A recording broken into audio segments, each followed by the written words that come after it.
ব্যর্থ হয়েছে। আমরা ঘরে নিরাপদ নই, আমরা শিক্ষা প্রতিষ্ঠানে নিরাপদ নই, আমরা আমাদের কর্মক্ষেত্রে নিরাপদ নই, আমরা আজকে এত মানুষের ভিড়েও নিরাপদ নই, কারণ আমাদের মনে হতে পারে যে কোনো মুহূর্তে আমার গায়ে ধর্ষকের লোলুপ হাত লাগতে পারে।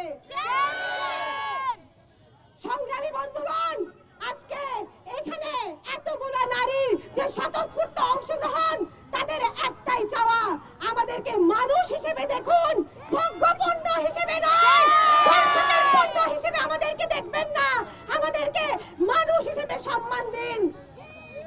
আজকে প্রত্যেকটা নারী, এখানের প্রত্যেকটা নারী এক একজন আসিয়া, এখানের প্রত্যেকটা নারী এক একজন তনু, এখানের প্রত্যেকটা নারী এক একজন মুনিয়া।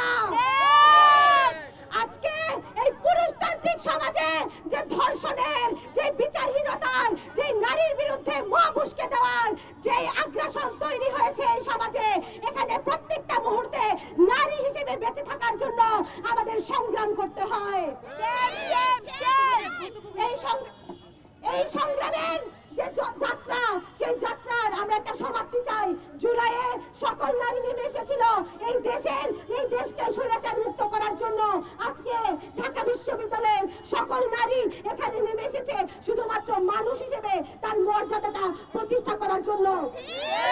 এই মুহূর্তে আপনাদের সামনে বক্তব্য রাখবেন রোকেয়া হল থেকে আসিয়া রিমিজা। ডিজাইন, এলিগেন্স, বিউটি, সেরা পণ্য সবার জন্য জেভিকো।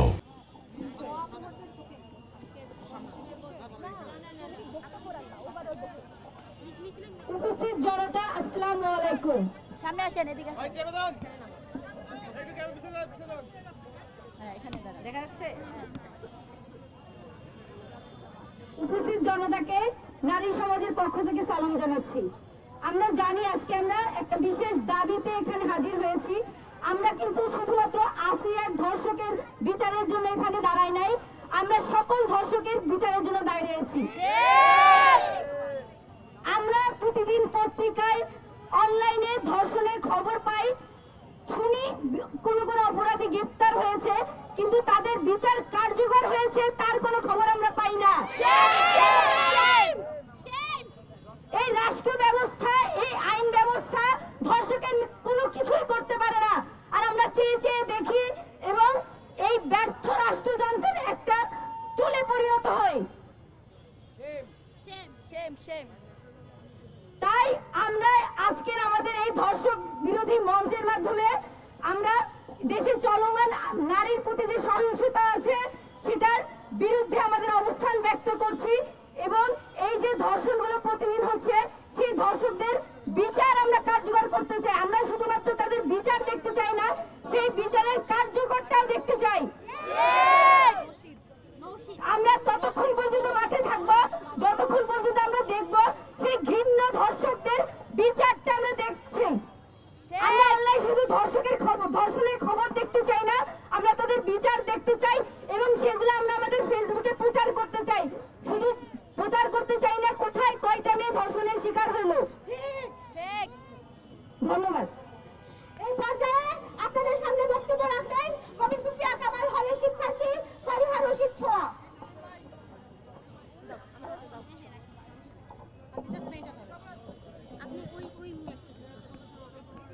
আজকে আমরা এখানে এতজন মানুষ, এত বড় সমাবেশ, সবাই আমরা এসেছি ধর্ষণের এবং যৌন নিপীড়নের প্রতিবাদে, এর বিচারের দাবিতে।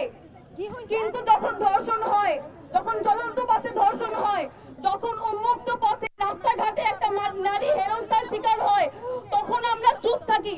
আমরা কি নিজেরা ধর্ষকের সঙ্গী হিসেবে নিজেকে পরিচয় দিচ্ছি না? আমরা এই যে আন্দোলন করি, প্রত্যেকবার মিডিয়াতে ভাইরাল হয় এক একটা ধর্ষণের ঘটনা, আমরা শুধু ওই সব ঘটনা নিয়ে আমরা আলোচনা করি। কিন্তু মফস্বল শহরে, গ্রামে এত এত ধর্ষণ হয় এবং গৃহস্থালী ঘরে এত এত ধর্ষণ হয়, এই যে এত ম্যারিটাল ধর্ষণ হয় এবং আমাদের সোশ্যাল মিডিয়া, সামাজিক যোগাযোগ মাধ্যমে এত সোশ্যাল বুলিং হয়, তখন আমরা সবাই কোথায় থাকি? এই যে আমরা এতজন মানুষ, তাহলে আমাদের ধর্ষণটা করে কে, আমাদের হেনস্থাটা করে কে? আমরা যদি এতজন মানুষ ধর্ষণের বিরুদ্ধে দাঁড়াই তাহলে ধর্ষণটা করছে কে? আমরা যারা এর সাপোর্ট করি আমরা চুপ থাকি, আমরা প্রত্যেকজন এক একজন ধর্ষকের সাপোর্টার। আপনারা কি সাপোর্টার হয়ে থাকতে চান নাকি সবাই সবাই এই ধর্ষকের বিচার না হওয়া পর্যন্ত, বাংলাদেশে হওয়া প্রত্যেকটা ধর্ষণ যৌন নিপীড়নের বিচার না হওয়া পর্যন্ত আপনারা অ্যাক্টিভ থাকতে চান? আমার আপনাদের কাছে একাগ্রতা এবং সহযোগিতার আর কোনো প্রত্যাশা নাই। এই পর্যায়ে আপনাদের সামনে বক্তব্য রাখবেন শামসুন নাহার হল থেকে সামিয়া মাসুদ মামু।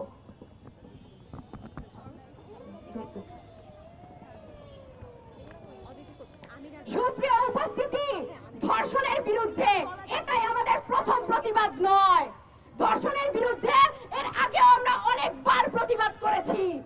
তনু হত্যার পরে, তনুকে ধর্ষণ করার পরে আমরা প্রতিবাদ করেছিলাম, কিন্তু ধর্ষকরা কি তারপরে ভয় পেয়ে গেছে? ধর্ষকরা কি ধর্ষণ থামিয়েছে? তনুকে হত্যা করার পরেও আরো ২৭,০০০টি ধর্ষণের মামলা হয়েছে এই দেশে। আমরা এখনো ধর্ষকদের মনে কাপুরি ধরাইতে পারি নাই। আমরা কি পেরেছি? আমাদের গলার আওয়াজ কি আরো বড় করতে হবে ধর্ষকদের কাপুরি ধরাইতে? আমাদের স্বরাষ্ট্র উপদেষ্টা আজকে বলে আসিয়াকে যারা ধর্ষণ করেছে সেই ধর্ষকদের ফাঁসি দিতে তার নাকি ৬ মাস লাগবে। অথচ আসিয়াকে যারা ধর্ষণ করেছে তাদের ধর্ষণ করতে একটা রাতও লাগে নাই। ধর্ষিত হতে একটা রাতও লাগে না, ধর্ষণের বিচার চাইতে কেন এত দিন চলে যায়? আজকে আমার রাষ্ট্রের কাছে আমরা দাবি জানিয়ে যাই, যত দ্রুত সম্ভব ধর্ষকের দৃষ্টান্তমূলক শাস্তির আওতায় আনুন, ধর্ষণ বিরোধী বিশেষ ট্রাইব্যুনাল গঠন করুন, ধর্ষিতাদের পাশে দাঁড়ান। এবং আমাদের সমাজের মানুষের কাছে আমি বলে দিতে চাই, ধর্ষিত হওয়ার পর তাকে তার পোশাক নিয়ে নয়, তাকে তার চালচলন নিয়ে নয়, তাকে একজন মানুষ হিসেবে দেখুন। আজকে আসিয়া হাসপাতালের বিছানায় পড়ে কাতরাচ্ছে, অথচ আসিয়ার মা কেঁদে কেঁদে বলছে আমার মেয়েটা যদি আজকে হাসপাতাল থেকে সুস্থ হয়ে বাড়ি ফিরে আসে সে সমাজের মানুষের কাছে মুখ দেখাবে কিভাবে? আমরা এমন সমাজ ব্যবস্থাকে ধিক্কার জানাই। আমরা এমন সমাজ ব্যবস্থা থেকে মুক্তি চাই, এত দীর্ঘ বিচার ব্যবস্থা থেকে মুক্তি চাই। ধর্ষকদের অবিলম্বে বিচার কার্যকর করুন, ধর্ষণ বিরোধী বিশেষ ট্রাইব্যুনাল গঠন করুন এবং মেয়েদেরকে পণ্য হিসেবে নয় মানুষ হিসেবে দেখুন। এরপর আপনাদের সামনে বক্তব্য রাখবেন বঙ্গমাতা শেখ ফজিলাতুন্নেসা হলের শিক্ষার্থী দিলরুবা পলি। আচ্ছা, স্টুডেন্ট থেকে কি আছে?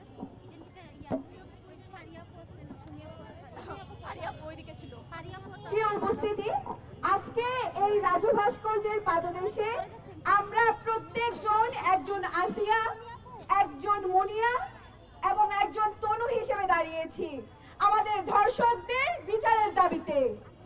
যে বিচারহীনতার সংস্কৃতি আমাদের দেশে তৈরি হয়েছে সেই সংস্কৃতি থেকে বের হয়ে আসার জন্য আমাদের দেশে যাদের মনোভাব এইরকম, একজন নারী ধর্ষণের জন্য তার পোশাক দায়ী, তাই সে বাইরে কাজ করে, বাইরে বের হয় সেজন্য দায়ী, আমি তাদেরকে বলতে চাই 4 বছরের শিশু, 8 বছরের শিশু, তার পোশাকের কিসের ত্রুটি যে সে ধর্ষিত হয়েছে? তনি কেন সেনাবাহিনীর ক্যাম্পে ধর্ষিত হয়েছে? আমরা কেন আলেম, আলমির এবং যারা ধর্ষক তাদের বিচার পাইনি? সেটাই কারণ কি? রাষ্ট্র আমাদের নারীদের কেন সেই নিরাপত্তা দিতে পারছে না? এই আমরা নারীদের নিরাপত্তার জন্য আজকে প্রথম এখানে দাঁড়াইনি, আরো বহুবার ধর্ষণের বিরুদ্ধে, ধর্ষকের বিরুদ্ধে দাঁড়িয়েছি। আমাদের রাষ্ট্রের লজ্জা, আমাদের দেশের মানুষের লজ্জা যে তারা নারীদের নিরাপত্তা দিতে পারছে না। আমি অন্তর্বর্তীকালীন সরকার, আইন উপদেষ্টা, স্বরাষ্ট্র উপদেষ্টা, নারী ও শিশু উপদেষ্টার কাছে আমার প্রশ্ন, এত ধর্ষণ, এত নারী নির্যাতন, এত যৌন নিপীড়ন, এত ইফটিজিং, সাইবার বুলিং, এসব নিয়ে আপনারা কি পদক্ষেপ গ্রহণ করেছেন? স্বৈরাচারের আমলে আমরা যা পাইনি, আমরা 24-এ আমাদের নারীদের অংশগ্রহণের মাধ্যমে আমাদের নিরাপত্তা নিশ্চিত করতে চেয়েছি। আপনারা কি নারীদের নিরাপত্তা দিতে পেরেছেন? আপনাদের কাছে প্রশ্ন, আপনারা কতটুকু পেরেছেন? আমাদের এই ধর্ষণ বিরোধী মঞ্চ ততদিন পর্যন্ত স্থায়ী হবে, আমরা নারীরা ততদিন পর্যন্ত লড়ে যাব যতদিন পর্যন্ত নারীর নিরাপত্তা নিশ্চিত না হচ্ছে। আজকে আমি এখান থেকে বের হয়ে যাব, আমি কিভাবে শিওর হব যে আমি নিরাপদে বের হয়ে যাইতে পারবো? এখান থেকে আমি ইফতিজিংয়ের শিকার হব না, এখান থেকে আমি ধর্ষণের শিকার হব না, সেটা নিরাপত্তা আমাকে কে দিবে? সেটা কে বলবে? আমি রাস্তাঘাটে চলতে ফিরতে প্রতিনিয়ত ঘরে বাইরে নানাভাবে যৌন হয়রানির শিকার হই। আমরা নারী, আমরা মানুষ, আমরা আমাদের দেশের একটা বৃহৎ জনগণ, অর্ধেকের বেশি। আমরা কেন এইখানে আমাদের নিরাপত্তার জন্য দাঁড়াবো? আমাদের এই ধর্ষণ বিরোধী মঞ্চ ততদিন স্থায়ী হবে যতদিন আসিয়া এবং আসিয়ার মতো শত লক্ষ কোটি বোনের ধর্ষকের বিচার না হচ্ছে, ততদিন আমরা আমাদের সংগ্রাম চালিয়ে যাব। এই পর্যায়ে আপনাদের সামনে বক্তব্য রাখবেন বদরুন্নেসা মহিলা কলেজের শিক্ষার্থী জান্নাত।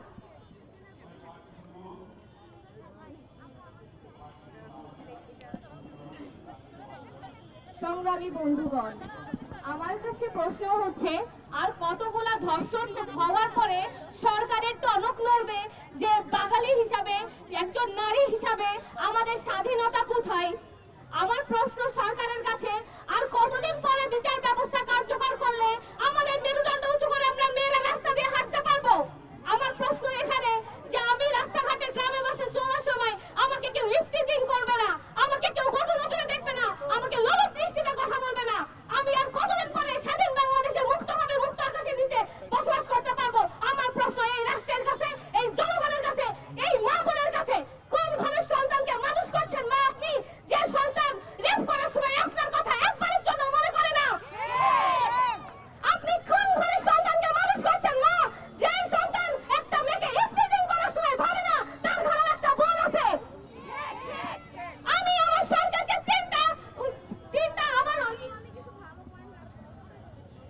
সরকারের কাছে আমার তিনটা আবেদন রয়েছে।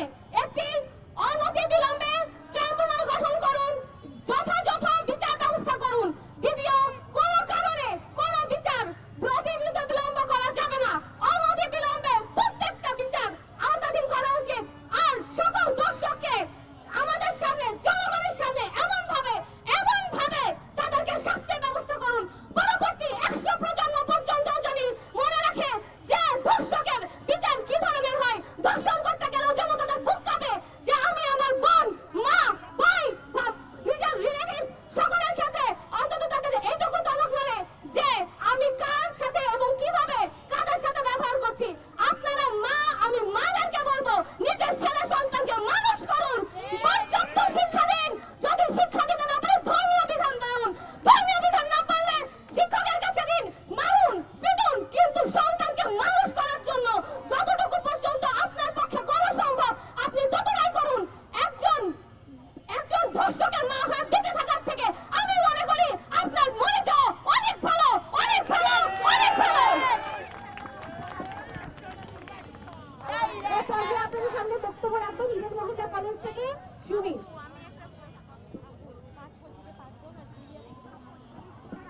সংগ্রামী বন্ধুগণ, আপনারা জানেন যে আমরা কি কারণে এখানে সমবেত হয়েছি। খুব লজ্জা লাগে যে আজকে আমাদের দেশে এরকম পরিস্থিতিতে আমাদেরকে দাঁড়াতে হচ্ছে যেখানে ধর্ষণ হচ্ছে, ধর্ষকদের বিচার হচ্ছে না। তাহলে আমিও বলতে চাই যে আর কতগুলো ধর্ষণ হলে তারপর আপনাদের টনক নড়বে, আপনারা বলবেন যে ধর্ষকদের এবার হচ্ছে শাস্তি দেওয়া উচিত। তাই বলতে চাই যে এই যে তনু যে হত্যা হলো যে ক্যান্টনমেন্টের ভেতরে, সেইটার প্রমাণ তো আছে, তার প্রমাণ থাকা সত্ত্বেও তাদেরকে কেন আপনারা ধরলেন না? এই যে মুনিয়া যে আনবির যে বসুন্ধরা এমডি যে আনবির, তার যে হত্যা হয়েছে, ধর্ষণের শিকার হয়েছে, হত্যা করা হয়েছে, ফাঁসি দেওয়া হয়েছে, তাদেরকে কেন আপনারা ধরলেন না? এই যে নুসরাত, সে তো একটা মাদ্রাসার শিক্ষার্থী ছিল, মাদ্রাসায় পড়তো, তাহলে মাদ্রাসার শিক্ষার্থী হয়ে সেই সুযোগদের দ্বারা যে ডিগ্রি দেওয়া হয়েছে এবং ধর্ষণের শিকার হয়েছে, গ্যাং রেপের শিকার হয়েছে এবং সর্বশেষে তাকে আগুন পুড়িয়ে মারা হলো, তাহলে তার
যে মানুষ মাথা উঁচু করে বাঁচতে পারে, যে মানুষ তারা অন্যের বিরুদ্ধে কথা বলতে পারে, যে মানুষ এই ধর্ষকদেরকেও সাজা দিতে পারে।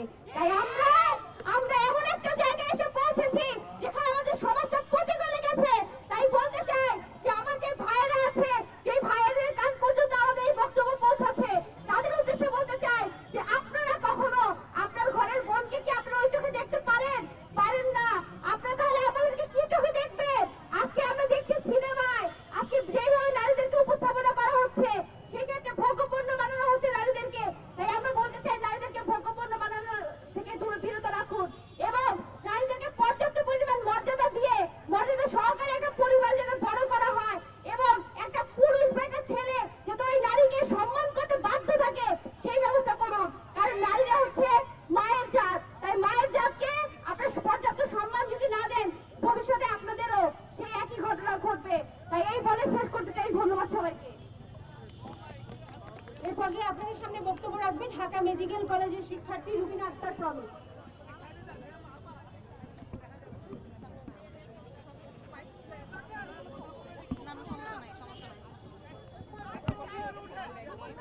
নামেন আপনি তাহলে ইজি হবে।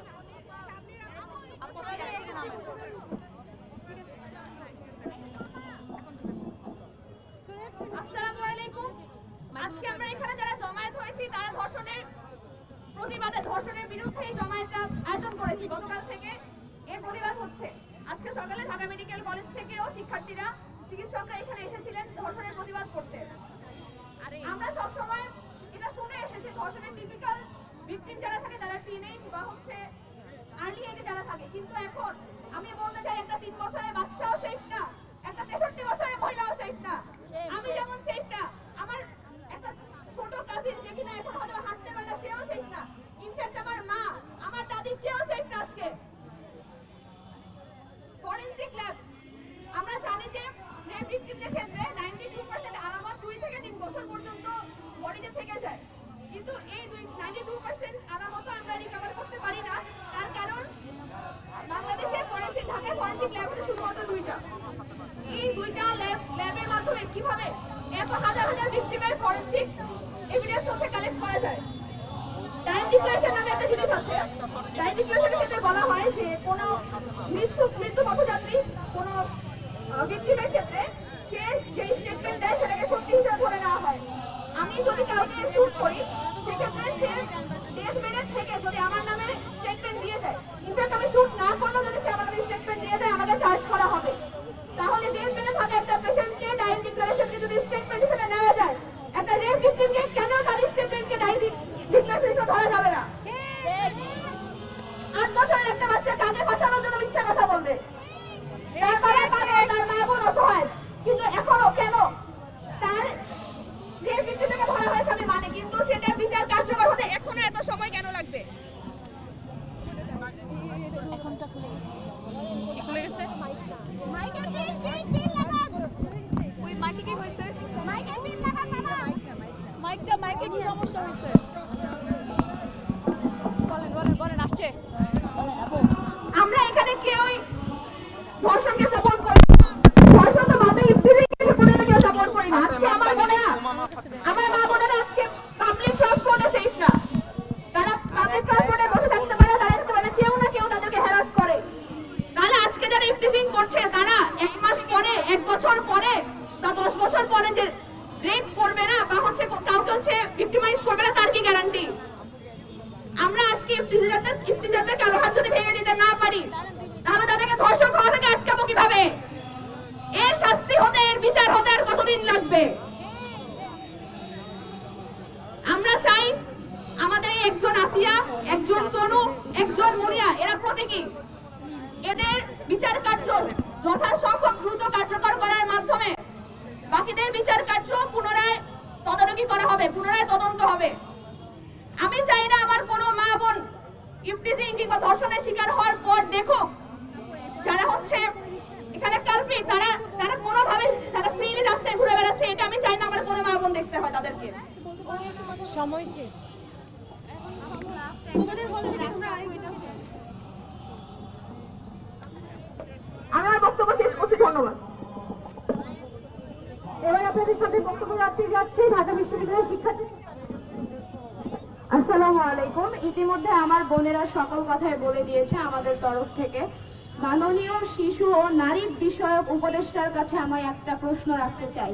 উনি দেশবাসীর বিক্ষুব্ধতা দেখে আমাদেরকে বলেছেন, আপনারাই বলুন আমার এখন কি করা উচিত। উনার মেয়ে যদি আজকে ধর্ষণ হতো, আসিয়ার জায়গায় যদি উনার মেয়ে থাকতো, উনি উপদেষ্টা পদে বসেও কি এই কথা বলতে পারতেন যে আজকে আমার কি করা উচিত? তোমরাই বলে দাও। পারতেন না। নারী ও শিশু বিষয়ক উপদেষ্টা, আপনি যদি এই আন্দোলনে দেখে থাকেন, আপনি নিশ্চয়ই আমার প্রশ্নের জবাব দিবেন। দেশবাসী কাছে, রাষ্ট্রের কাছে আমাদের একটাই চাওয়া, ধর্ষকের এমন শাস্তি আমরা চাই যাতে ধর্ষকদের রূপ কেঁপে ওঠে। সংগ্রামী সহযোদ্ধাগণ, আমরা দেখেছি ধর্ষণের সাথে ক্ষমতা কাঠামো কত আষ্টেপৃষ্টে জড়িত। আমরা দেখেছি সাধারণ কেউ ধর্ষণ করলে তার বিচার হয়, কিন্তু ক্ষমতাশালী যারা দিনের পর দিন এই ক্ষমতার মদতপুষ্ট হয়ে দাঁড়িয়ে আছে বাংলাদেশের মুখে, তারা ধর্ষণ করে, খুন করে, তাদের কোনো বিচার হয় না। আমরা দেখেছি এই দেশে মুনিয়ার ধর্ষণের বিচার হয় নাই। আমরা দেখেছি এই দেশে তনু হত্যার বিচার হয় নাই। আমরা দেখেছি এই দেশে পুলিশি হেফাজতে নারীকে ধর্ষণ করা হয়। আমরা দেখেছি আর্মি হেফাজতে এই দেশে নারীকে ধর্ষণ করা হয়। এই দেশের আইন শৃঙ্খলা বাহিনী পর্যন্ত এই দেশের নারীকে নিরাপত্তা দিতে ব্যর্থ হয়েছে। আমরা মনে করি বাংলাদেশে যে বিচারহীনতার সংস্কৃতি তৈরি হয়েছে, যে নারী বিদ্বেষী মব আগ্রাসন ঘটেছে, তা এই দেশের নারীকে নিরাপত্তা দিতে, মানুষ হিসেবে সম্মান দিতে ব্যর্থ হয়েছে এবং বাংলাদেশকে একটি ধর্ষক তৈরির কারখানায় পরিণত করেছে। সেই প্রেক্ষিতে এই রাজু ভাস্কর্যের নিচে দাঁড়িয়ে বলতে চাই, বাংলাদেশে ধর্ষণ বিরোধী যে সকল আইন রয়েছে সেগুলোর সংজ্ঞায়ন যথেষ্ট নয়। সেসব জায়গায় অনেক লুপহোলস রয়েছে, আইনি লুপহোলস রয়েছে, যেগুলো ব্যবহার করে এসব ক্ষমতাশালী ধর্ষকরা এই ক্ষমতার বিচারের কাঠামো থেকে বের হয়ে আসে। এখানে আইনে বলা হয়েছে পেনিট্রেশন না হলে নাকি ধর্ষণ হয় না, অথচ আমরা দেখেছি শিশু আসিয়ার যৌনাঙ্গকে ক্ষত বিক্ষত করা হয়েছে, কারণ সে পেনিট্রেশন করার মতো ম্যাচিওর হয় নাই। সেই দেশে নাকি এটাকে ধর্ষণ বলা যায় না। এই দেশে সেই আইনের মুখে আমরা থুতু দিতে চাই এবং আমরা বলতে চাই এই আইনের যথাযথ রিফরমেশন করতে হবে এবং ধর্ষণ বিরোধী সকল পরিভাষাকে সুস্পষ্টভাবে সংজ্ঞায়ন করতে হবে। আপনারা জানেন গত 9 মার্চ এই বাংলাদেশে ধর্ষণ, নিপীড়ন এবং বিচারহীনতার যে প্রেক্ষাপটে আমরা দাঁড়িয়ে ঢাকা বিশ্ববিদ্যালয়ের সকল নারী শিক্ষার্থী সমবেতভাবে ধর্ষণ বিরোধী মঞ্চ ঘোষণা করেছি। আজকে তারই পরিপ্রেক্ষিতে আমরা মশাল মিছিল এবং গণপদযাত্রা আয়োজন করেছিলাম। আজ এই ধর্ষণ বিরোধী মঞ্চ থেকে উত্থাপিত হবে 5টি দাবি। সেই 5টি দাবি আপনাদের সামনে উপস্থাপন করার জন্য অনুরোধ জানাচ্ছি।